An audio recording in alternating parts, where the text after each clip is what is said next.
How did a man spend 27 years in prison and still choose forgiveness over revenge?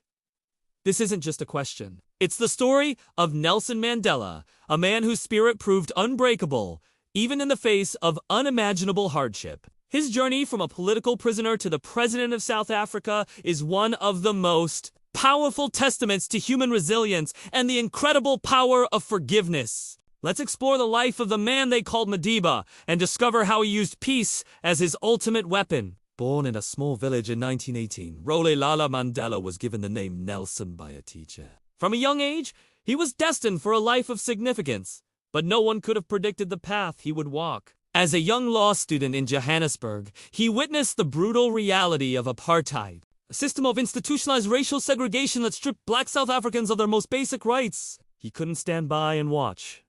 He knew he had to act. Joining the African National Congress, or ANC, Mandela initially championed nonviolent protest. He organized strikes, boycotts, and civil disobedience, inspired by leaders like Mahatma Gandhi. But the government's response was consistently violent and oppressive. The Sharpeville massacre in 1960, where police opened fire on peaceful protesters, was a turning point. It became clear to Mandela and the ANC that peaceful means alone were not enough to dismantle such an entrenched system of injustice. This led to the formation of the ANC's armed wing. Konto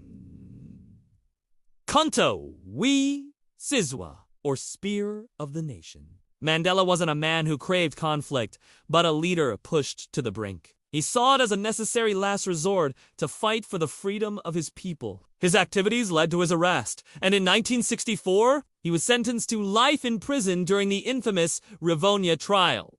It was there, from the dock, that he delivered one of the most powerful speeches of the 20th century. He concluded by saying he was prepared to die for the ideal of a democratic and free society.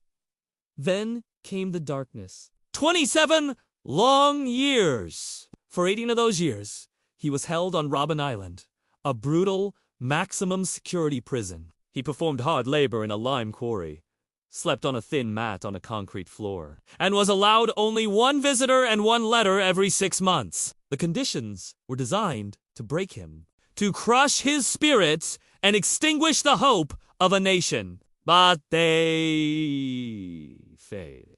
Inside those prison walls, something extraordinary happened.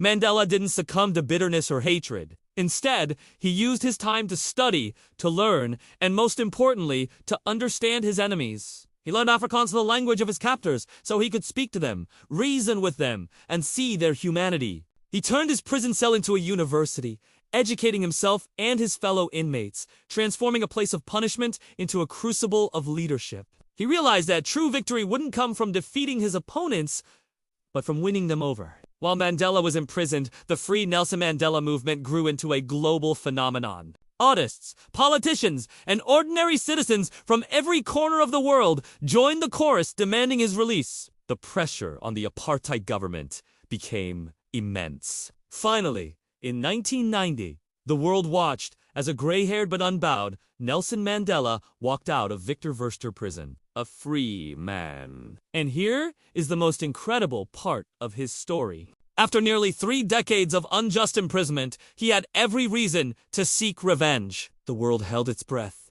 expecting a call for retribution. But Mandela did the unthinkable. He called for reconciliation. He preached forgiveness. He knew that for South Africa to have a future, it had to confront its past without being consumed by it. He said, as I walked out the door toward the gate that would lead to my freedom. I knew if I didn't leave my bitterness and hatred behind, I'd still be in prison. In 1994, South Africa held its first ever multiracial democratic election, and Nelson Mandela was elected president. It was a moment of pure triumph, not just for him, but for humanity. As president, he didn't purge his former oppressors.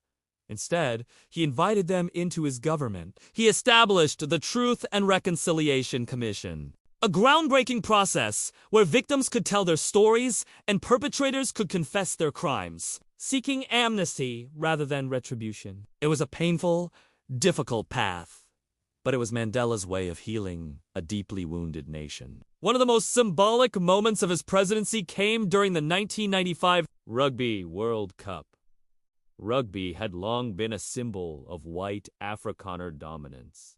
But Mandela saw it as an opportunity for unity. He famously appeared at the final match wearing the jersey of the South African team, the Springboks, and cheered them on. When the captain, Francois Pienaar, was asked what it felt like to have the support of 60,000 fans, he replied, "We didn't have 60,000 fans behind us. We had 43 million South Africans." In that moment, a sport that once divided a nation became a symbol of its newfound unity, all thanks to Mandela's vision. Nelson Mandela's legacy is not just about ending apartheid, it's about the power of forgiveness to overcome hate, the strength of the human spirit to endure suffering, and the courage to build bridges where others would build walls. He showed the world that a leader's true strength lies not in their ability to command, but in their capacity to unite. He taught us that freedom is not merely casting off one's chains, but living in a way that respects and enhances the freedom of others. His life is a powerful reminder that even in our darkest moments,